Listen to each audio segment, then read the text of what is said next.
சும்மா திருநாகேஸ்வரம் தான் வந்தோம். இந்த மாதிரி இந்த மரம்லாம் நிறையா இருக்கிற இந்த ரோடுகளை பார்க்கும்போதே ஆசையாக இருக்குது. இன்றைக்கி நீங்கள் எங்கேயோ சென்னை வரலும் போகிறோம், எங்கே வேணாலும் பெங்களூர் போகிறோம், வேறு ஊர்லாம் போகிறோம், எல்லா மரத்தையும் வெட்டிட்டான். எல்லா மரத்தையும் வெட்டி மொட்டையாக சாலைகள் மட்டும் பெரிதுபடுத்தப்பட்டிருக்கு. இதெல்லாம் கிராமப்புற சாலைகள். இந்த நிலெல்லாம் இருக்கிறது ரொம்ப ரொம்ப அற்புதமாக இருக்குது. பாருங்கள், பக்கத்தில் வேப்ப மரம், அருமையான வேப்ப மரம் நிலை. ஓகே,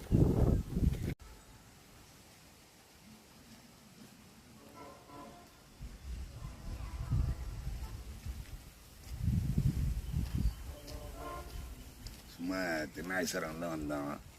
இந்த மாதிரி இந்த மரம்லாம் நிறையா இருக்கிற இந்த ரோடுகளை பார்க்கும்போதே ஆசையாக இருக்குது.